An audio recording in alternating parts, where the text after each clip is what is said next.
Hi, good morning everyone. So I'm here, I'm Sean's father, so I'm part of Henderson's To Home, but I'm also part of something else. I deal with all the purchasing of the crab and the lobsters. So this morning I'm going to show you how to cook a lobster, how to kill it and cook it, because you don't want to just drop it straight into the boiling water. Now a couple of things that we maybe just want to talk about before I show you how to cook it is that this is a native, we call this a native lobster, and you can immediately see that it's different from the Canadian or the American lobster in so much as that it's very blue on its back, very blue and very distinct colour. The Canadians and the Americans I always class as a bit dull, but these are very blue and very prominent. Lovely looking things. We sometimes refer to these as blues. So the best way that they're all banded, so they're not going to nip you or anything. This one, as you can see, is plenty life in her, plenty life. And the way we're going to kill it, the most humane way to kill it is just to drop it into a pot of cold water and just let it sit in cold water. And it's a bit like us going to sleep. When you go to bed at night, you fall asleep. It's a bit like that for the lobster. So I'm just going to let her settle, and then I'll come back and show you how to cook her. So I'm just going to put this to one side, and then I'll be back. Thank you. So here we are, we're back again, and he's been in the water now for 20 minutes. And I'm not going to discard the water and put boiling water in. I'm just going to put this on and bring it up to the boil. So we'll put it on the stove, bring it up to the boil, and then boil for a minimum of 8 minutes, 8 to 10 minutes, until it goes nice and red. And we'll see that in a minute. Okay, I'm back again. So we've cooked the lobster, and she's just sitting in front of me here now. Now what you need is a nice chopping board, because we're going to cut the lobster in half. A good sharp knife, but like a meat cleaver. Something that's quite heavy, because we'll use this to crack the claws. And then just a ceramic dish for holding the crab meat. First of all, what we want to do is empty all the boiling water out. So I'm just over to the sink now. On with the lid, and away with the water. Oops.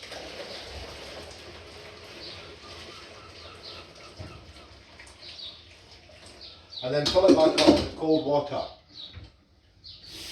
That'll stop the cooking process and make it easier to process, to extract the meat if it's cold or warm. You want to cool it down as quick as possible after cooking. So there we have it. Now we're just going to let them sit there for a minute or two. A couple of things that I forgot to tell you.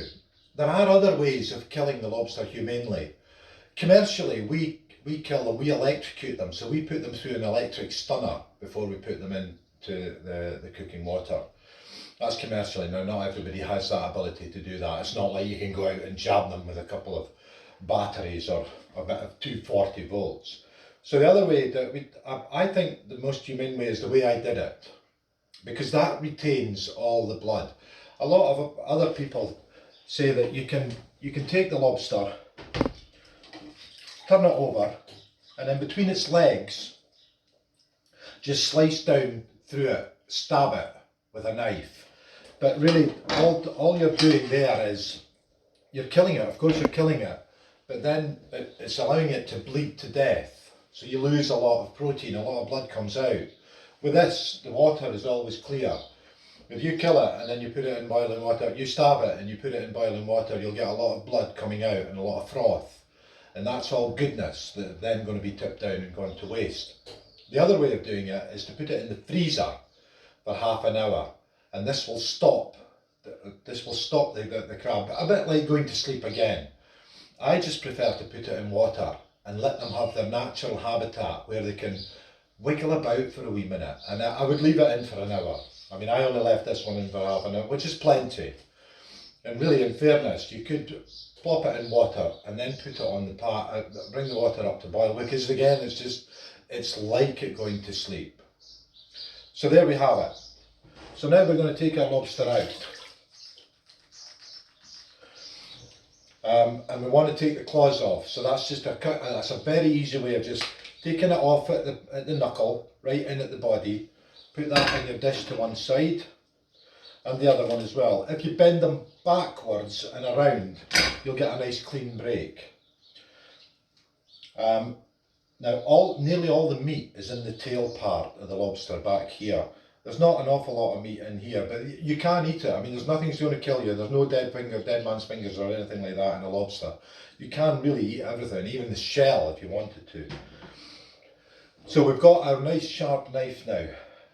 Spread the legs out, hold the tail out on its back, and just give it a quick slice down the middle with the knife, all the way from front to back. It's a bit difficult, it's quite hard to start with, but once it's going in, you can rock the knife back and forward. You might have to, depending on the length of your knife, you might have to just do an extra cut right in at the back of the tail. This gives it a nice, clean cut through it. And then we have the two halves. So we've got all the white meat along the back here, a bit of raw and a bit of brown meat in the body here, which is all good stuff, you can eat all that. So we've got the two halves. I'm going to take my legs out and put them to one side now because I want to use this. I forgot to get a picker. Now you can buy pickers from the shop, but I always just use a standard kitchen fork. And it's very, very easy. It's not like a crab. There's not any great bits to get out of it. So what we've got is the white meat, and it's very easy. Just put your fork in above the roll and pick out the lush white meat. Look at that, isn't that delicious? And you'll get the whole lot. Now that looks as if you've taken some shell. That is actually the new shell for the next year. And of course you can eat it all. It's all lovely, tender, succulent meat. Beautiful, beautiful. We'll do the same with the other half. I hope you can, it's quite, it's easier if you take the tail off. And then you can actually just use your fingers to lift the whole piece out. There we've got the two halves of the lobster now. Lovely. The shell, of course, can be boiled up again, and maybe a little olive oil added to it, and some fish stock, and you can make a fantastic lobster bisque out of boiling up or frying up all the shells. Very, very nice indeed. So I want to just take out a bit of the raw as well, and a bit of the white meat that's up the body there. I'm not a great fan of anything else that's in the body, but plenty of people, it's not going to harm you. It's all good stuff. So there, I'm going to put that back into the boiling water because I'm not going to discard this now. I'm going to make up a bit of fish stock out of this. So it's going to go back into that cold water, all the shell, and then we'll boil it up for a bit longer. A bit of salt and pepper, a bit of olive oil maybe. So we've got a knife again, and a nice bit of cracking. Now don't be scared of this. You need to give it quite a sharp battering, but just be careful.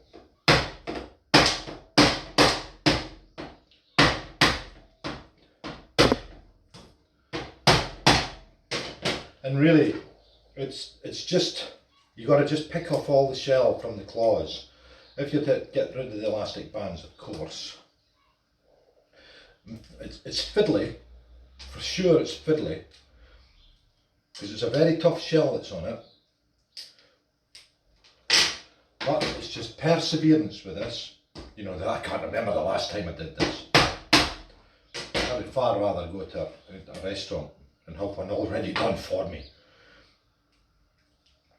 Pull the pincer off, Just give it a nice gentle twist, and you'll pull off that bit there so you know that there's no diaphragm in it. That can go back in the pot. There is a bit of meat down there.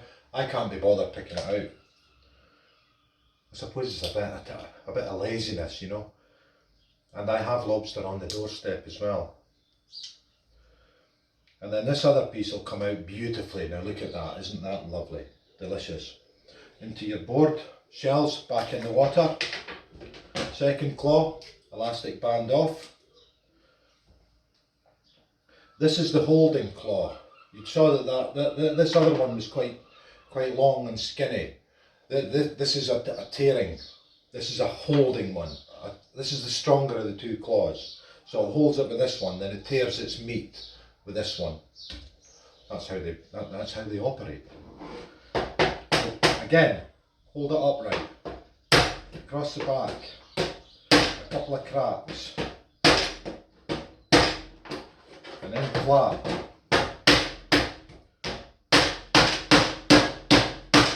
As I said,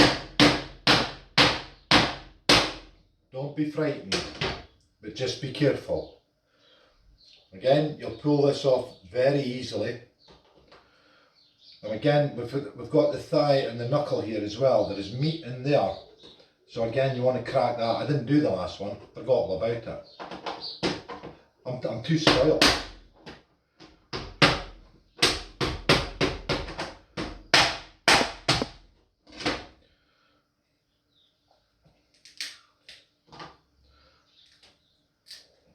It's just too fiddly for me. Just get a few pieces off and then you'll be able to just dig out the meat quite simply with your standard kitchen fork. Back to the claw again. Just wiggle it. If you want to leave it like that, you've got a pincer here, and you could put this out on your table as a cocktail claw and allow people to eat the meat straight off the diaphragm.